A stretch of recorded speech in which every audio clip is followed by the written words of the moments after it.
เจ้าอัปเดตในช่วง10 โมงเดี๋ยวนี้10 โมงยังเห็นกับหูกับตาแต่แท้บาทนี่เห็นกับหูกับตาแต่แท้เจือนลงดังบึ้มโลด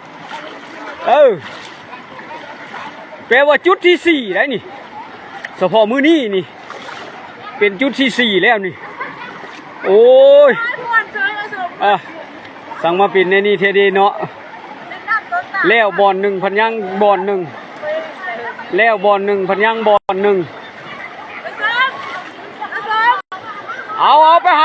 หาลักมาก่อนยุทธมิตรละคือหาลักรถหาลักไปเอาลักมาซักเอาลักมาซัก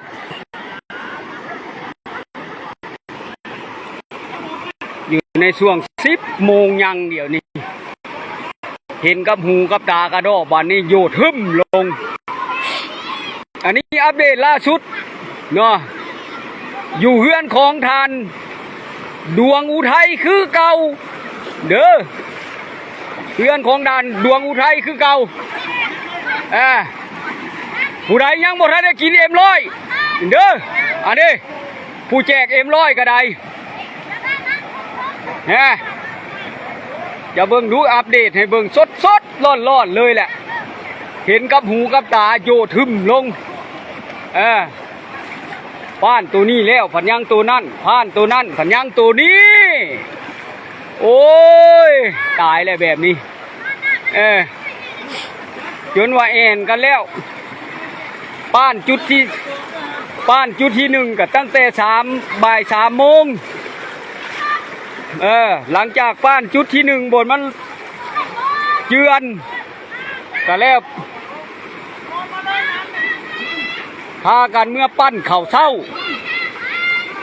หลังจากเมื่อปั้นเข่าเศร้าแล้วก็พากันมาป้านจุดเฮือนของฐานกองเทพผู้ษาแล้วเฮือนของฐานกองเทพผู้ษาก็มาป้านเฮือนของฐานสงวนศิษย์หลังจากป้านเฮือนของฐานสงวนศิษย์แล้วคอยมาก็เห็นบ่านี่เจือนหึ่มลงเฮือนของฐานดวงอุทัยเบิ่งเอาพี่น้องป้องปายเอ้ยบ่แม่นAI บ่แม่น IA เด้อตัวนี้คือภาพสดๆร้อนๆเลยแหละนี่จากอุเบกขาสุริเดชเนาะเลขาในบ้านแก้งผู้ศรีเมืองไซบุรีแขวงสวรรณเขตเนาะถ่ายทอดสดให้เพื่อนเฟซบุ๊กทั้งหลายครับเบิ่งครับชมเดี๋ยวนี้52บ้านทั่วเมืองไซบุรีเลขาในบ้าน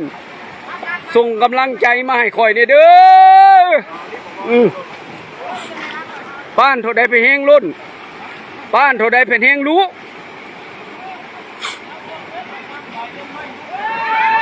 พูดระดับใดเจ้าวะฮะ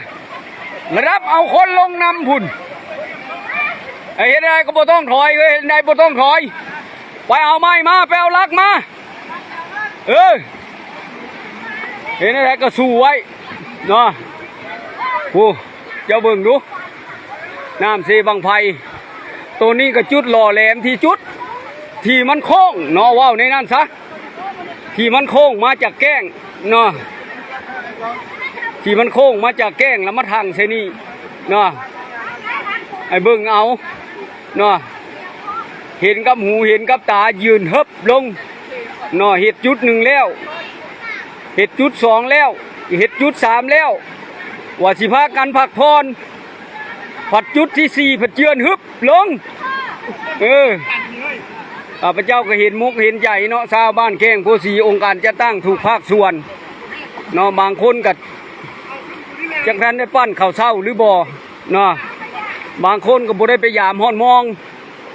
เบิดพื้นข้าพเจ้าเห็นมุกเห็นใจเนาะอันนี้พูนจะเบิ่งนู้ห่าอดีตหักใต้ต้นมะกะทันทานผู้เพชรบ่จักแนวเห็นละลินมักตะแลดเมื่อวานนี้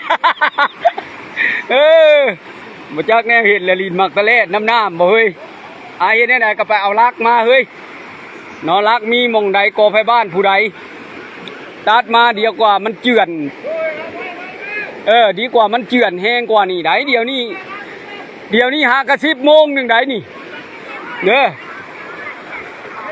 10 โมงถ่ายทอดสดเลยแหละเดี๋ยวนี้เนาะสดร้อนเนาะ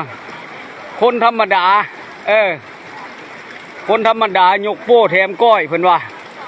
กระโพดกระเหลือชีวิตสู่ชนเนาะขอมกขอบใจน้ำสหายบัวเงินแสงสุริยาเนาะอันนี้ที่เข้ามาเบิ่งที่เข้ามาชมกดไลค์กดแชร์ให้สหายอุเบกขาสุริเดชเนี่ยเด้อสหายเนาะสหายใครเนี่ยดอกเห็นใดก็ได้บ้านก็อยู่โน่นอยู่นี่กระดักกระดอเนาะโอ้ยบ่จักแนวสิเฮ็ดแล้วสหายเอ้ยแต่ว่าบ่จักแนวสิเฮ็ดว่าสิบ่รอดจุดใดพอรอดคู่จุดบาทนี่ว่าสิบ่รอดเพราะว่ารอดจักแนวสิเฮ็ดผ่านจุดนี้แล้วผันยังจุดนั้นผ่านจุดนั้นแล้วผันยังจุดนี้เฮ็ดได้ใดไอไปตัดเอาไหมเราลักมารถเอาลักมาขันบ่ใส่ลักนี่เห็นได้มันก็บ่ได้ดอกเอาลักมา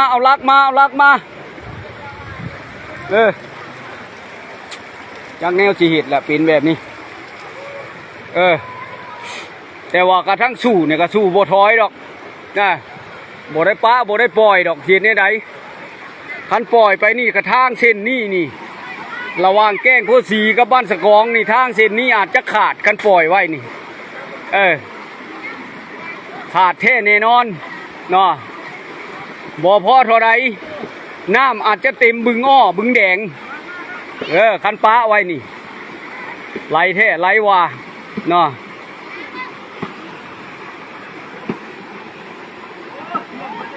ขอบมกขอบใจน้ำเพื่อนเพจทั้งหลาย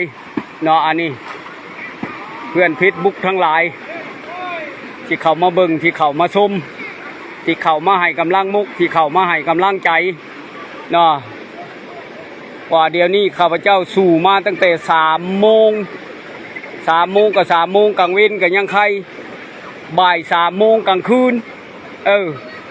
เจ้าเบิ่งดูความถูกความยากความอีลากอีเรือเนาะความสู่ความทนเนาะพาพ่อแม่ประชาชนเฮ็ดเบิ่งกว่าพูดทานคำมันเนาะทานคำมันจนซักลักบ่อยู่แหละเดี๋ยวนี้ล่าสุดเลยแหละสถานการณ์เนาะอัปเดตให้เบิ่งพูดทานคำมันจนว่าปิวแหละเจ้าสิว่าในใดคันปล่อยให้มันเข้าได้นี่โยบ่ได้เหลือห่านฟังได้กว่า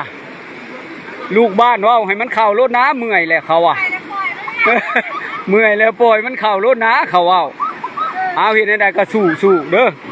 เอาลักมาซักเอาลักมาซักรถทำบ่ได้ลักมาซักนี่สิบ่อยู่ได้เอาลักมาซักแล้วก็เอาขี้ดินมาใส่สดร้อนเลยเนาะอันนี้ซ้ำว่าเฮ็ดเอาเนาะแล้วตัวนี้แล้วให้เจ้าไปแล้วตัวนี้แล้วให้มึงไปเจือนตัวนั้นเด้อแล้วตัวนี้แล้วให้ไปเจือนตัวนั้นเด้อปานเฮ็ดเอาซื่อๆเนาะปานเพิ่นสิบ่ว่าเฮาสิบ่เมื่อยเนาะแท้ถ้าเฮาเมื่อยแล้วเดี๋ยวนี้ก็โพดกระเหลือซะเอาก็สิโจ๊ะไว้นี่ซะก่อนเนาะบาทนี้บ่แล้วจะอัปเดตให้เบิ่งอีกเทื่อนึงเนาะ